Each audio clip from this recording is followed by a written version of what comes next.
이제 느헤미야서 7장으로 넘어왔습니다. 왔는데 우리가 지난 시간에 고지식한 신앙, 그 신앙은 자신의 이익을 따라서 이익을 위해서 세상과 죄와 타협하는 그런 신앙이 아니고 조금은 미련하리만큼 믿음의 사람다움을 유지해서 끝까지 참고 견디고 인내하는 그러한 신앙이다라고 이야기를 했습니다. 근데 요즘에 현대에는 이런 믿음을 고수하려고 하는 사람 찾기가 쉽지 않은 시대입니다. 이런 믿음을 유지하려고 하는 교회가 참 찾기가 쉽지 않은 시대입니다. 우리가 특별히 성경에 대해서는 나의 믿음과 신앙에 대해서는 고지식할수록 좋습니다. 믿음이 고지식할수록 세상에 대한 방어 능력이 더 뛰어나지고 방어력이 높아지기 때문에 그렇습니다. 지금 세상은요, 모든 면에서 살기 좋아지고 참 편한 세상이 되어졌습니다. 앞으로는 운전사가 필요 없는 차가 혼자서 운전을 해주는 시대가 되어진다고 합니다. 사람은 점점 편해지게 되어질 겁니다.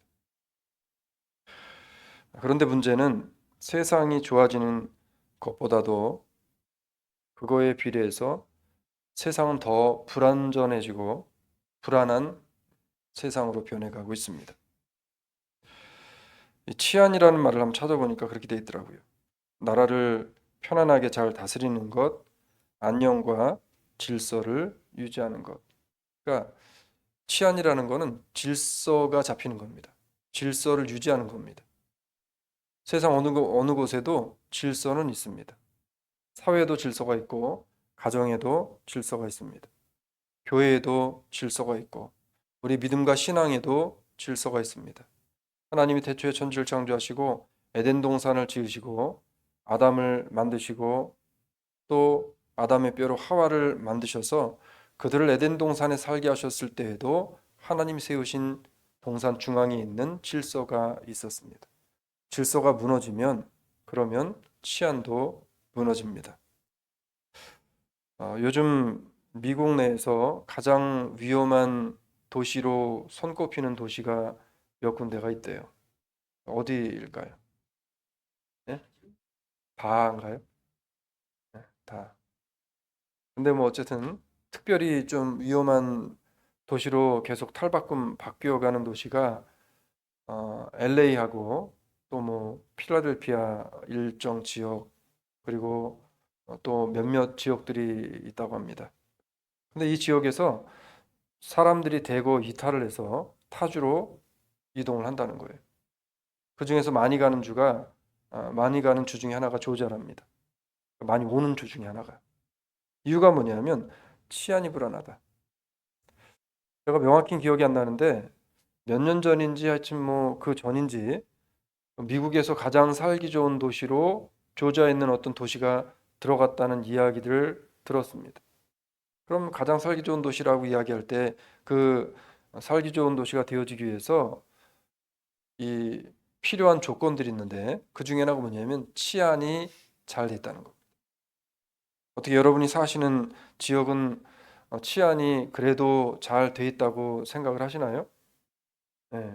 그러니까 여러분 우리가 그냥 일상적인 생활 속에서 별로 그렇게 그 위험에 노출되었다는 생각을 하지 않고 살아갈 수 있는 겁니다. 치안은 중요합니다. 우리가 세상을 살아가면서 안전을 위해서 얼마나 많은 시간을 쓰고 돈을 쓰고 있는지를 한번 생각해 보면 치안이 얼마나 중요한지를 알게 되어집니다. 여러분 무방비 상태에 빠져 있는 것들이 현대에는 점점점 생기는데 그 중에서 가장 무방비 상태로 내몰리고 있는 게 교회입니다. 그리고 신앙입니다. 교회와 신앙인들에게 영적인 치안을 위해서 얼마나 여러분은 많은 노력을 하시고 얼마나 많은 투자를 하고 계시는가요? 세상의 치안을 위해서는 엄청난 돈을 퍼붓고 엄청난 노력을 하고 시간을 씁니다. 여러분 사람들이 집을 구입해서 집을 사면 자신의 집을 안전하게 지키려고 집에 여러 가지를 합니다. 문을 다시 단다든지 카메라를 단다든지 무슨 뭐 또 그 무슨 업체입니까? 뭐 그 지켜주는 업체 있잖아요. 뭐라래 그거를? 시큐리티 업체를 찾아서 그 집의 보안을 맡기는 사람들도 있습니다. 이 남미의 위험한 지역을 가면 큰 식당이나 이런 데 앞에 무장한 군인들이 하나씩 서 있다고 합니다. 위험한 지대 있잖아요. 뭐 온두라스나 뭐 콜롬비아나 이런 지역들 있잖아요. 그런 데 가면 그렇대요. 일부 필리핀 지역 같은 데도 뭐 큰 식당 이런 데를 가면은 총을 든 사람들이 서 있대요.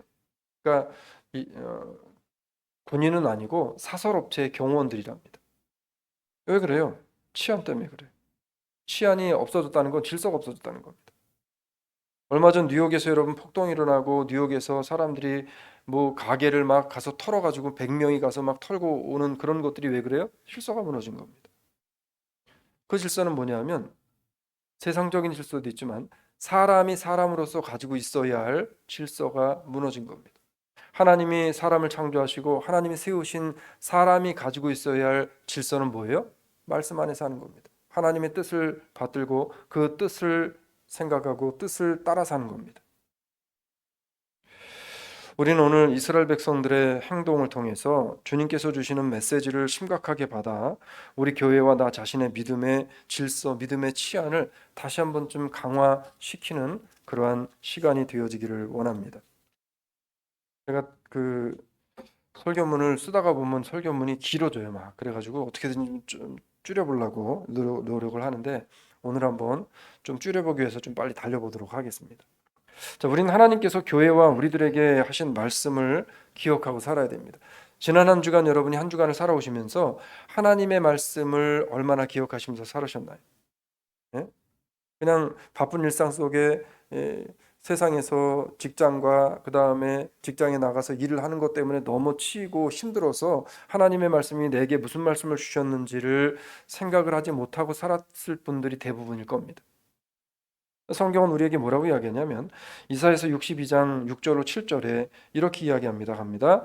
예루살렘이여 내가 너희의 성벽 위에 파수꾼을 세우고 그들로 종일 종야 잠잠치 않게 하였느니라. 너희 여호와로 기억하게 하는 자들아 너희는 쉬지 말며 또 여호와께서 예루살렘을 세워 세상에서 찬송받게 하시기까지 그로 쉬지 못하게 하라. 아멘. 자, 예루살렘이여 내가 너의 성벽 위에 파수꾼을 세우고 그들로 종일종야 잠잠치 않게 하였느니라. 하나님이 파수꾼을 세우시고 그 파수꾼을 통해서 늘 우리를 지키심에 있어서 눈도 감지 않고 우리를 지켜보신다는 겁니다. 사랑하는 여러분, 하나님의 지키심과 하나님의 보호하심이 마치 눈동자를 보호하는 눈꺼풀처럼 마치 그 새끼를 품은 새와 같이 날마다 매 순간 속에서 나를 보호하시고 품고 계시다는 사실을 여러분 정말 믿으십니까?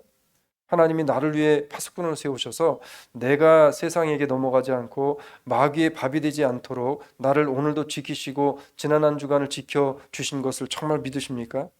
우리가 그 믿음을 갖고 있다면 우리는 매 순간순간은 아니라 할지라도 그래도 한 주간을 살아가면서 어느 순간에 스파크 같듯이 한 번쯤은 하나님의 말씀이 기억나고 생각을 하는 삶을 살아야 된다는 겁니다. 하나님께서 이스라엘 백성들에게 뿐만 아니라 오늘 우리들에게도 말씀하는 내용입니다. 여러분, 파수꾼이 없는 성벽은 방어할 수 없기 때문에 이거는 재구시를 할 수 없는 성벽입니다. 아무리 성을 잘 줘놓고 그 다음에 성을 멋지게 웅장하게 줘놨어도 그걸 지키는 군인들이 없으면 매사가 허사라는 겁니다. 믿음을 지키는 것도 같은 의미로 볼 때에 어떻게 이 악한 세대를 살아가면서 나의 믿음의 치안을 철저하게 세우고 그리고 지킬 것인가를 오늘 우리가 말씀을 통해서 두 가지만 보기를 원합니다. 어떻게 내가 이번 한 주간 나의 믿음의 질서를, 믿음의 치안을 내가 철저히 세워서 내 믿음이 무너지지 않고 내 믿음이 세상과 타협하지 않는 믿음으로 설 수 있을 것인가? 첫 번째, 나에게 주어진 성도로서의 본분을 선명하게 찾는 겁니다. 내가 성도라는 사실을 선명하게 아주 클리어하게 기억하는 겁니다. 여러분, 선명하게 기억한다는 것은 내가 무엇을 해야 할지, 그리고 선명하게 무엇을 붙잡아야 할지, 무엇을 하지 말아야 할지, 무엇을 보지 말아야 할지, 무엇을 타협하지 말아야 할지를 선명하게 내가 하나님의 말씀에 비추어서 결단한다는 겁니다. 자, 선명하다는 것은 어떤 것인가 하면은 적재적소에 필요한 것에 이것을 배치한다는 겁니다. 느헤미야라고 하는 사람은요, 성벽을 완공을 한 이후에 본인이 해야 할 일이 무엇인지를 기도하고, 그리고 본인이 해야 할 일들에 대해서 이제 하게 되어집니다. 그 일이 오늘 본문 1절에 보면 이렇게 이야기를 하는 겁니다. 느헤미야서 7장 1절 같이 갑니다. 성이 건축됨에 문짝을 달고 문지기와 노래하는 자들과 레위 사람들을 세운 후에. 아멘. 자, 오늘 본문을 보면 문짝을 달고, 자, 문짝을 달았다는 것은 이제 성의 문, 들어올 수 있는 통로를 막았다는 겁니다.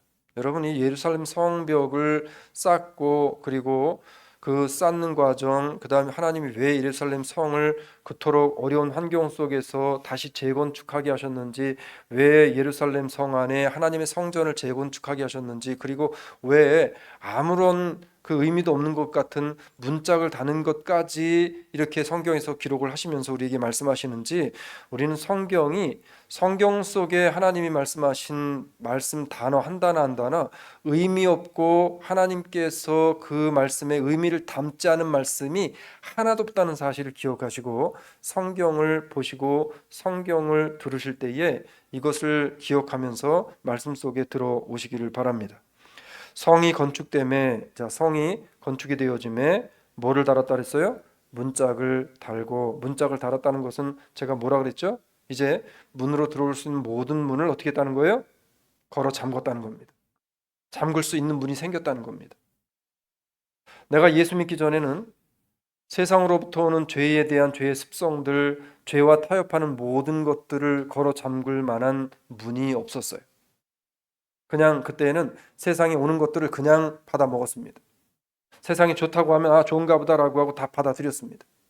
근데 예수를 알게 되어지고, 예수가 내 안에 들어오게 되어지고, 성령이 내 안에 들어오게 되어지고, 하나님의 말씀인 성경 66권을 통해 내 안에 그리스도의 지혜와 지식이 들어오게 되어지니까 뭐가 생겼어요? 말씀의 문이 생기게 되어진 겁니다. 이 말씀의 문의 역할은 뭐냐면, 지금까지는 걸러지지 않고 들어왔던 것들을 이제는 필터링을 해서 들어와서는 안 되는 것들은 들어오지 못하도록 말씀이 막아주고 잡아주는 겁니다. 근데 오늘날 현대의 가장 큰 문제는 뭐냐면, 이 부분이 선명하게 나타나야 될 부분들이 없어져 버렸다, 모호해졌다는 겁니다. 교회도 모호해졌어요. 교회도 세상을 향해서, 교회도 세상과 발맞춰 가야 됩니다. 세상이 변하기 때문에 교회도 변해야 됩니다. 강단도 변해야 됩니다. 목회자도 변해야 됩니다. 말씀도 변해야 됩니다 라고 하면서 이제는 교회가 걸어 잠궈야 할 문들까지도 활짝 열어붙여서, 이게 지금 교회가 문을 열어놓은 건지 잠가는 건지도 알 수 없도록 사람들이 세상에서도 그렇게 즐겁고 재밌게 있었던 일들을 교회 안에서까지 같이 함께 공유하며 누리는 세상이 되어져 버렸습니다. 이거 잘못된 겁니다. 교회는 세상에서 누리고 세상에서 이 받는 기쁨을 교회에서도 누리고 받으면 안 돼요. 교회는 그런 거 받는 데가 아닙니다. 왜 예루살렘 성을 다짓고 굳이 문짝 다른 거를 말씀하셨을까요? 너희의 영적인 문, 영적으로 믿음의 문, 신앙의 문, 하나님이 반드시 걸어 잠그라고 하는, 반드시 통과시켜서는 안 된다고 하는 것들을 너희가 믿음의 문으로, 말씀의 문으로 잠가서 결코 들어와서 안 되는 것들을 들어오지 못하게 하라는 거예요 지금. 자, 그리고 뭐를 세웁니까? 문지기와 노래하는 자들과 레위 사람들을 세운 후에. 아니, 그냥 이스라엘 백성들을 세운 후에 이렇게 하면 되는데 왜 여기서 굳이 문지기와 노래하는 자들과 레위 사람들을 세운 후에라고 말씀을 하셨냐는 겁니다. 자신의 직분에 따라 자신들이 지켜야 할 자리가 있다는 거예요. 자신들의 직분에 따라. 목사는 목사가 지켜야 할 자리가 있는 거고, 장로님들은 장로님들이 지켜야 할 자리가 있는 거고, 안수집사님들은 안수집사님들, 성도는 성도로서 지켜야 할 자리가 있는 겁니다. 임무가 있는 겁니다.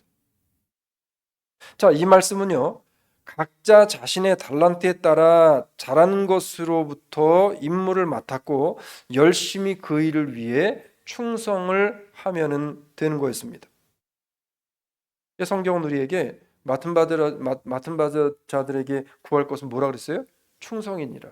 이 충성이 무엇인지에 대한 내용을 우리가 조금 있다가 드러난 인물 속에서 우리가 좀 보게 되어질 겁니다.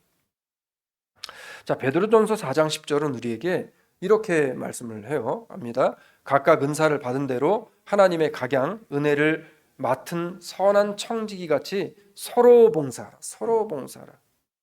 각각 은사를 받은 대로 하나님의 각양 은혜를 맡은 선한 청지기 같이 서로 봉사하래요. 성경은요, 각각 받은 은혜가 다르대요. 각각 내가 가지고 있는 달란트가 틀리다는 거예요. 각각 받은 은혜가 다르다는 것은 그 은혜대로 자신이 해야 할 일을 충성하면 된다는 겁니다. 그래서 선한 청지기로 내가 받은 은사대로 은혜대로 봉사하라라고 명령을 합니다. 그래서 이 느헤미야는 그 받은 대로 그 사람들을 각자의 맞는 위치에 세워서 성을 지키게 했다라고 말을 하고 있는 겁니다. 자, 이것의 명확한 의미에 대해서 그럼 사람들이 아니 그러면 저 사람은 저렇게 세상적으로 볼 때 잘 되는 것 같고 큰 것 같고 이게 왜 그럼 하나님 불공평합니까? 라고 이야기할 수 있는데 이 불공평한 게 아니라는 거예요. 마태복음 25장 15절에서는 우리에게 이렇게 이야기합니다. 갑니다. 각각 그 재능대로 하나에게는 금 5달란트를 하나에게는 2달란트를 하나에게는 1달란트를 주고 떠났더니 자, 각각 그 재능대로 자, 여기서 말하는 재능이라는 것은 그 사람 똑똑하고 능력이 있는 이거 말하는 게 아니에요. 그 사람이 잘할 수 있는 대로 그 사람이 맡겼을 때 이것을 잘 가지고 있을 수 있는 대로 그것을 말하는 겁니다. 그러니까 1달란트를 받은 사람이나 5달란트를 받은 사람이나 하나님의 입장에서 보실 때 포션은 같은 거예요? 다른 거예요? 같은 거예요. 하나님 입장에서는 1000달란트를 받은 사람이나 1달란트를 받은 사람이나 하나님이 요구하시고 하나님이 보시겠다고 하는 것은 동일한 겁니다. 네가 그 일에 작은 일에 충성하였느냐 안 하였느냐를 보시겠다는 거예요. 그래서 예수님께서 뭐라고 이야기합니까? 달란트를 받은 자들에게 나중에 가서 그 주인이 이야기할 때 착하고 충성된 종아 내가 작은 일에 충성하였음에 라고 이야기해요. 근데 이것은 5달란트나 2달란트나 동일하게 똑같이 말씀하셨습니다. 언어적으로도 똑같아요. 네가 작은 일에 충성하였으니 내가 주인의 잔치에 참여할지니라 라고 이야기하는 겁니다. 각자 맡은 분야가 다르고 뭐 장로님들이라고 더 많은 일을 해야 되고 목사라고 뭐 더 많은 뭐를 해야 되고 그게 아니라 우리는 목사로부터 시작해서 모든 성도들이 하나님의 관점에서 보았을 때는 다 1대1 1인 겁니다. 그러니까 목사인 저도 하나님이 보셨을 때는 뭐냐면 거룩히 구별됨을 받은 하나님의 성육신을 믿음으로 말미암아 의롭다 칭함을 받은 이신칭의의 인애를 입은 한 사람의 성도라고 하는 겁니다. 그러니까 우린 다 성도라는 거예요, 성도. 그렇기 때문에 내가 몇 달란트를 받은 것처럼 보이는 것 중요한 게 아니라 내가 하나님 앞에 지금 어떻게 서 있는가가 중요하다는 겁니다. 그러기 위해서 우리가 어떻게 해야 되는가? 우리가 내가 누구인지를 선명하게 봐야 된다는 거예요. 여러분 세상을 살아가면 왜 교회가 세상에서 점점점 흙탕물 속으로 들어가고 왜 교회를 다니고 있는 많은 사람들이 본인 스스로가 믿음 좋고 신앙 좋은 것처럼 자신이 성도라고 그렇게 주장을 하면서도 왜 교회 밖과 교회 안에서의 믿음의 삶이 다른 삶을 살까요? 이유는 간단한 겁니다. 내가 예수의 사람으로 예수가 내 안에 계신 것이 선명하지 않기 때문에 그런 거예요. 늘 말씀드리지만 성경에 선명하지 않은 게 하나라도 있던가요? 성경에 좀 아리까리한 게 있어요, 여러분? 성경은 아리까리한 게 없어요. 예수님은 아주 분명하고 그리고 우리에게 클리어하게 모든 것들을 말씀합니다. 아브라함의 조카 롯과 싸움이 잦아져서 갈라지게 되어질 때 아브라함이 조카 롯에게 제시를 하는 과정을 한번 생각해 보시기 바랍니다. 우리 앞에 넓은 땅과 넓은 초장이 있는데 우리가 더 이상 싸울 게 아니라 네 앞에 이 넓은 땅이 있으니까 너는 좋은 것을 택하라. 그러면서 뭐라 그래요? 네가 좌하면 나는 우하고 네가 우하면 나는 좌하리라. 우리에게는 우좌밖에 없어요. 아브라함이 거기서 야, 너 좋은 대로 그냥 대충 그냥 골라가지고 가. 그럼 내가 그거 보고서 나중에 적당히 갈게. 이렇게 이야기하지 않았어요. 하나님의 방법과 하나님의 뜻, 하나님의 말씀을 들은 성도들은 클리어해야 됩니다. 선명해야 돼요. 내가 성도라는 사실이 클리어하게 드러나야 돼요. 자, 재능에 따라 어떤 사람 문지기로, 어떤 사람 찬양하는 자로, 어떤 사람 청소하는 사람으로, 어떤 사람 목회자로 각자에게 선물로 주신 것을 선명하게 찾아가지고 귀천의 여부가 없이 주님의 교회와 신앙을 바로 지키는 일에 내가 최선을 다하고 지키게 되어지면 그게 하나님으로부터 칭찬받을 그리스도인의 삶이 되어진다라고 성경은 우리에게 가르치고 있는 거예요. 이게 바로 문을 달고 사람들을 세우는 분명하고 명확한 선명한 그러한 그 느헤미야의 일 속에서 이스라엘 백성들에게 주는 교훈으로 하나님이 주시고 있다는 겁니다. 사랑하는 여러분, 찬양을 잘하는 분은 찬양을 해야 돼요. 아, 목사님, 나는 뭐가 어떻고 뭐가 안 돼서 뭐가 안 되고 뭐가 어때서 뭐가 안 되고, 여러분 다 핑계 지나지 않습니다. 하나님 앞에 하나님이 나에게 하고 하라고 하는, 내가 하나님의 일을, 이 일을 하면 기뻐요. 내 마음이. 예? 내 마음이 기뻐요. 그러면 그 일을 해야 되는 겁니다. 제가 개인적으로 사실 한국 목사님 중에는 별로 그렇게 좋아하는 분들이 많지 않은데, 개인적으로 좋아하는 우리 그 이장로님도 잘 아시는 박영선 목사님이라고 하는 목사님이 설교 중에 그런 그 간증을 하셨어요. 목사님이 그 중학교 때인지 뭐 고등학교 때인지 뭐 그러신데, 근데 성가대가 너무 들어가고 싶은 겁니다. 성가대를 들어가려고 하는데, 주일학교, 그 당시에는 옛날엔 그랬잖아요. 대학 가는 사람 많지 않았기 때문에 고등학교만 졸업해도 대단한 거였습니다. 근데 고등학교를 졸업을 한 사람들이 갈 수 있는 교회에서는 두 가지밖에 없었대. 그 목사님 목회하시 그 어린 시절에는, 하나는 주일학교 반사로 가든지 아니면 성가대였답니다. 제가 목사님 그 말씀하신 내용을 그대로 말씀드리는 거예요. 지금 제 말이 아니라 그 목사님 말씀 중에 있는 거. 근데 목사님이 본인은 성가대가 너무 하고 싶은 거예요. 근데 그 당시에는 주일학교 반사보다는 성가대가 사람들이 생각할 때는 조금 더 수준 있는 사람들이 가는 곳이라 생각을 했답니다. 왜냐하면 주일학교 반사는 오디션이 없는데, 어디엔 오디션이 있어요? 네, 성가대는 오디션이 있었대요. 근데 이 목사님은 박치랍니다. 박치. 근데 친구랑 같이 가서 오디션을 보셨는데 자기가 붙었대요. 너무 기뻐가지고 성가대를, 정말 박자도 틀리고 그 다음에 음정도 막 틀리는데 어떻게 섞여가지고 성가대를 하셨답니다. 너무 기쁘셨대요. 여러분, 중요한 거는 내가 음치든 박자치든 그게 중요한 게 아니라, 내가 열정을 다해 하나님 앞에 이 일을 가지고 드릴 수 있으면, 그러면 음치도 들어가서 하나님 앞에 봉사하고 헌신할 수 있는 그것이 바로 하나님이 기뻐하신 일이라는 거예요. 근데 어느 날 담임 목사님이 설교를 하시다가 그랬대요. 여러분, 성가대회 지원자가 없는데 많이 지원하시기 바랍니다. 성가대가 이 오디션을 봐서 사람들이 잘 못 들어온다라고 알고 있는데, 저기 박군을 보면 아무나 들어갈 수 있으니까 다 지원하셔가지고 원하시는 분들은 들어오십시오. 그런 얘기를 목사님이 하셨다. 그래서 그때 알았대, 본인이. 자기가 이게 나 같은 사람도 들어올 수 있는 곳이 성가대라는 것을 보여주기 위한 롤 모델이었구나라고 했다는 겁니다. 선명해야 되는 거예요. 뭐가요? 내가 하나님 앞에 하나님을 섬길 수 있는 일이 무엇인가를 찾았다면, 난 못해요, 안 돼요, 시간이 없어요, 뭐요? 여러분, 그러면 하나님이 그거 뺏어가는 거예요. 그러면 어떻게 우리가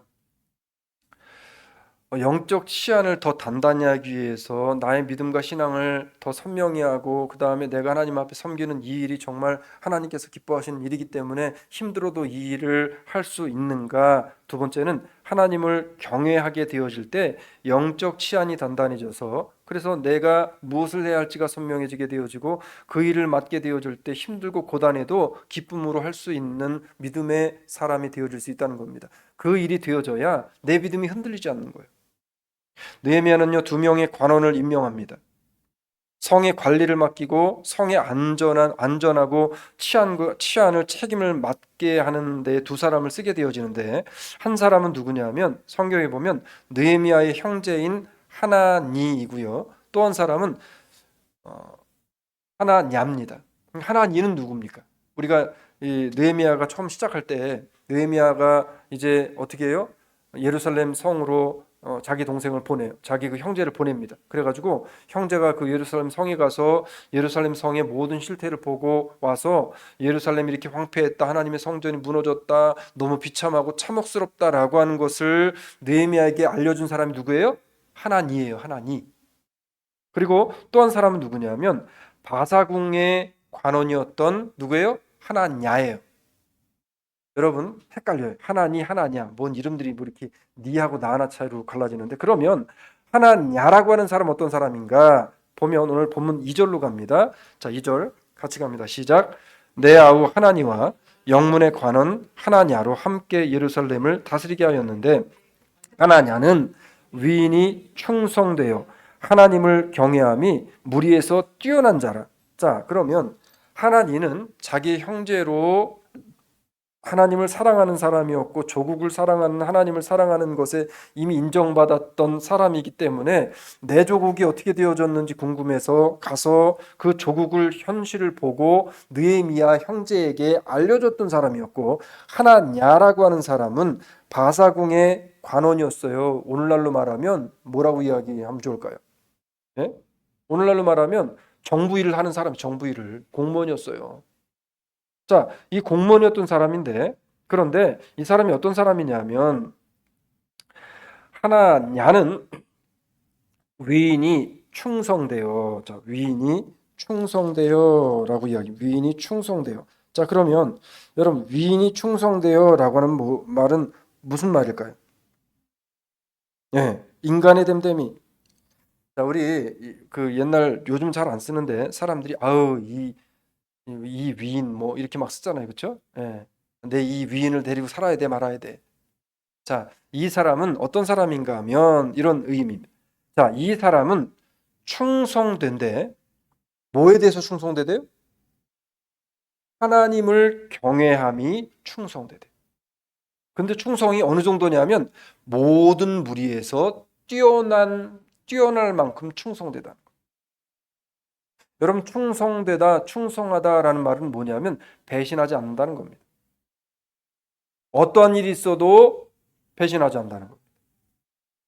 내가 죽으면 죽을지언정 주님을 떠나지 않겠습니다라고 충성 맹세했던 예수님의 제자가 누구였죠? 베드로였어요. 근데 예수님의 제자인 베드로가 충성 맹세를 한 번 했나요? 아니에요. 예수님이 잡히던 날 밤 그때도 했어요. 성만찬 때 그때도 했어요. 한두 번 한 게 아니었어요. 자, 가장 많이 예수님 앞에 달라붙어서 가장 많이 예수님 앞에 충성을 많이 서약했었던 사람이 누구를 가장 많이 배신했어요? 예수님을 가장 많이 배신했어요. 나중에 제가 베드로에 대한 이야기를 할 때 왜 베드로가 이런 과정을 거쳐야만 했는지를 한번 말씀을 통해 드릴 상황이 되어질 겁니다. 자, 충성되다는 건 베드로가 이렇게 늘 배반을 합니다. 그러다가 베드로가 나중에 가서 이제 그리스도를 정말로 만납니다. 그리고 나가 통곡한 이후에 베드로의 삶은 그때부터 충성된 삶을 살아가다가 베드로도 순교를 당합니다. 그래서 기독교에서 예수 믿는 사람에게 충성된 자, 충성을 지키는 자는 우리가 주님을 위해 죽기까지 믿음을 지키겠습니다라고 하는 의미를 가지게 되어지기도 합니다. 여러분, 느헤미야는요, 믿을 만한 사람들을 치안을 세워서 치안을 맡겼지만 문제는 뭐였냐면 지금 예레미야와 백성들이 세웠던 예루살렘 성이, 그 성을 다 관리하는데 지금 몇 사람을 세운 거예요? 두 사람을 세운 거예요. 그러면 이 두 사람이 예루살렘, 오늘날로 따지면 몇 마일이 넘는 그 예루살렘 그 성곽을 다 관리를 할 수 있어요, 없어요? 자, 이 사람들을 통해서 성경에 보게 되어지면 어떻게 했냐면 이 사람들을 통해 성곽을 지키게 하고 성곽을 다스리게 하고 관리하게 하는 일을 세웠다 그랬는데, 이 일은 곧 적군이 쳐들어오게 되어지면 이것을 막을 일을 맡겼다는 거예요, 지금. 그러면 그 넓은 데를 이 두 사람이 어떻게 하냐는 거예요, 지금. 불가능한 일입니다. 이 일을 잘 알고 있었기 때문에, 그렇기 때문에 느헤미야가 어떻게 하냐면, 자, 이 두 사람이 할 수 없기 때문에 이제는 백성들에게 이렇게 명령을 하는 거죠. 3절로 갑니다. 같이 갑니다. 내가 저희에게 이르기를 해가 높이 뜨기 전에는 예루살렘 성문을 열지 말고 아직 파수할 때에 곧 문을 닫고 빗장을 지르며 또 예루살렘 거민으로 각각 반차를 따라 파수하되 자기 집 맞은편은 지키게 하라 하였노니. 자, 그러니까 느헤미야가 지혜를 가지고 어떻게 해요? 두 사람에게는 큰 일을 시킵니다. 어떤 일을 시키냐? 큰 일이라는 게 사실은 심부름꾼으로 시키는 거. 이게 여러분 생각해 보세요. 이 두 사람이 그래도 나름 관원으로 있는 사람이고, 그리고 이 뭡니까? 예루살렘을 왔다 갔다 하면서 느헤미야에게 정보를 알려 줄 정도의 사람이면 그래도 이스라엘에서도, 그리고 바사궁에서도 이 엄청난 인지를 가지고 있는 사람들인데, 인지력을 가지고 있는 사람들인데, 이 사람들에게 느헤미야가 뭐를 명령하냐 하면 그걸 명령하는 거예요. 내가 저희에게 이르기를 해가 뜨기 전에는 예루살렘 문을 열지 말고 아직 파수할 때에는 곧 문을 닫으라고, 그리고 빗장을 치라고 시켰다는 거예요. 그러니까 쉽게 말하면 우리 장로님들이 계시는데, 장로님들한테 제가 장로님 한 분은 여기 여자 장실을 청소하시고, 한 분은 남자 장실 하시고, 한 분은 그 교회 뒷문과 앞문을 꼭 점검하고 닫으시고, 그리고 이것을 늘 하십시오. 이 일을 시키는 겁니다. 근데 이거보다 더 이 사실은 큰 일인 거죠. 종들이나 하인들이 해야 할 일들을 문지기를 시킨 거예요, 지금 이 두 사람에게. 자, 그러면서 두 사람에게 문지기를 시키는 것 같은 일을 하면서, 그러면서 백성들에게 뭐라고 느헤미야가 명령을 합니까?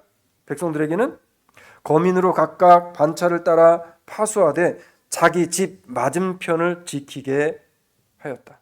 자기 집 맞은편. 그러니까는 쉽게 말하면 뭐냐면, 야, 네 앞으로 오는 적군은 누가 막으라는 거예요? 네가 막으라는 거예요. 네가 막으라는 거예요. 사랑하는 여러분, 여러분이 시험에 빠지는 걸 목사가 막아줄 수 있을까요? 없을까요?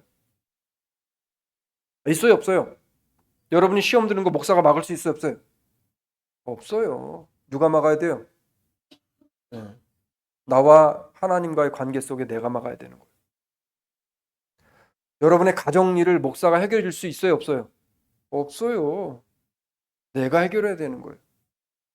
왜 느헤미야는 이스라엘 백성들에게 이러한 것들을 이렇게 백성들 한 사람 한 사람에게 맡겨줬을까요? 성경에 보면, 그리고 역사학자들에 의해서 보면은 어떤 집이 맡은 뭡니까? 관할이 굉장히 넓은 관할을 맡은 집도 있었대요. 그럴 거 아니에요? 자기 집이 조금 커. 그래가지고 자기 집이 가지고 있는 반경에서 좀 넓은 반경을 가지고 있으면, 땅을 가지고 있으면, 그러면 그 지역을 다 누가 맡아야 되는 거예요? 때가 맡아야 되는 거예요. 반면에 조금 작은 집을 가지고 있는 사람은 조금 작은 부분을 맡는 겁니다.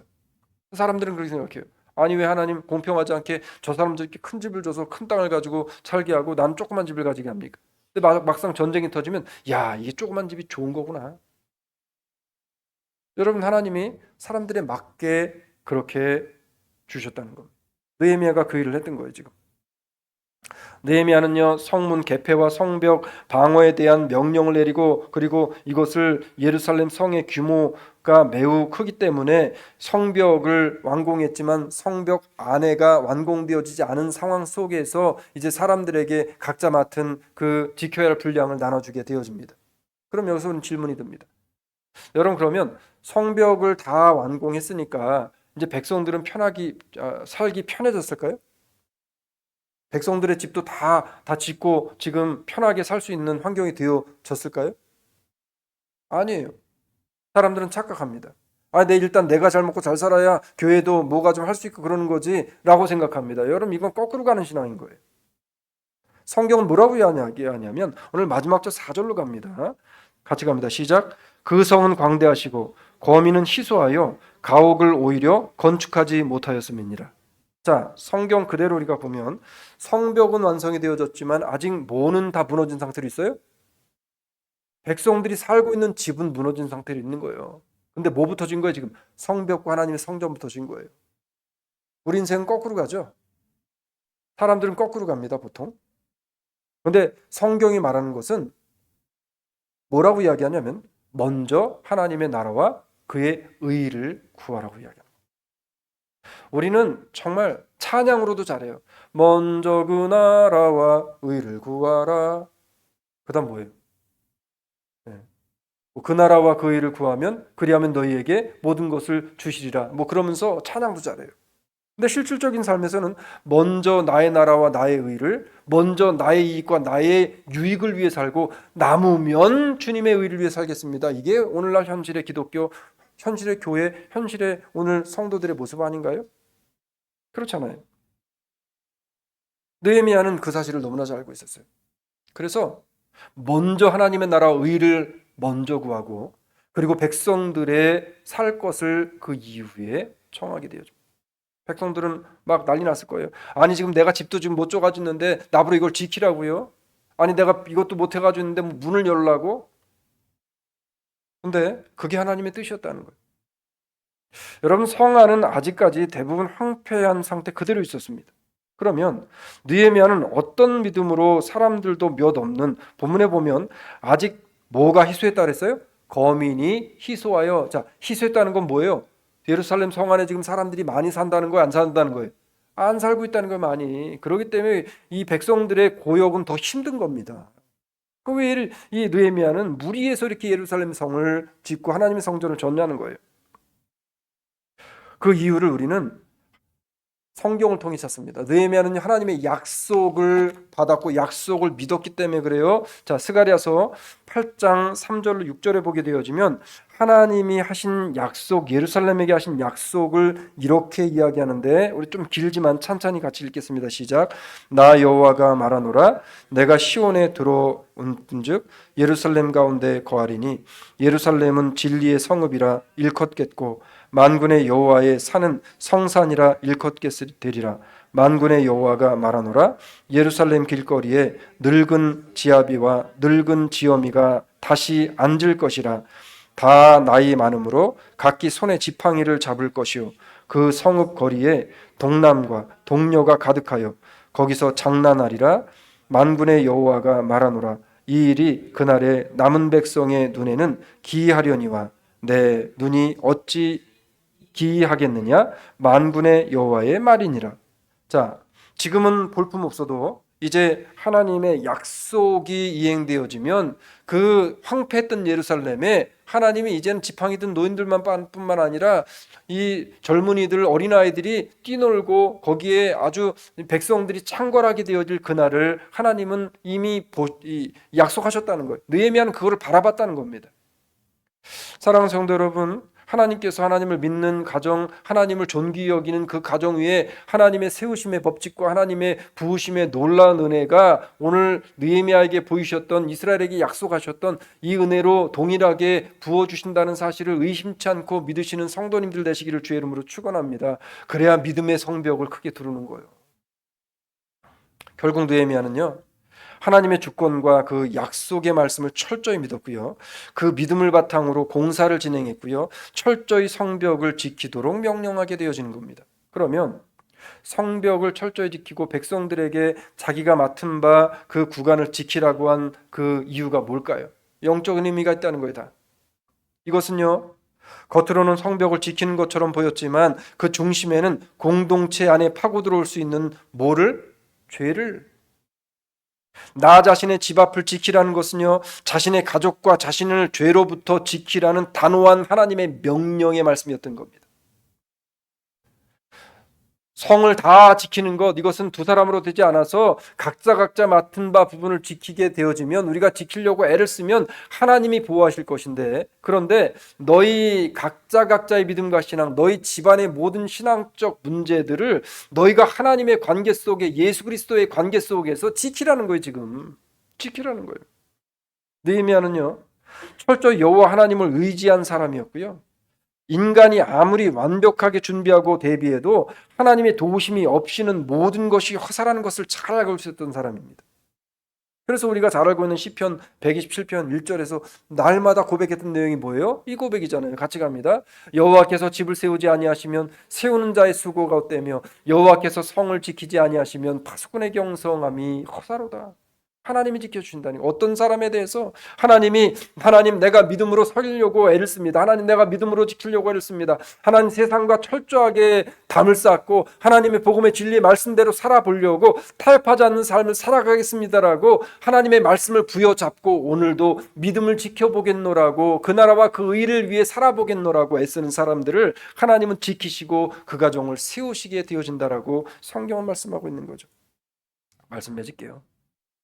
아무리 노후 준비를 철저히 해두었어도 세상에서 성공한 자로 높임을 받아도 그리고 사람들에게 내가 드러내서 훌륭하고 유명한 사람이라고 그렇게 사람들에게 인정을 받아도 자신의 본분을 망각하게 되면 하나님을 저버리게 되고 세상을 의지해서 아무리 유명해지는 그런 사람의 자리에 가 있어도 영적인 치안과 질서는 무너지게 되어진다는 사실입니다.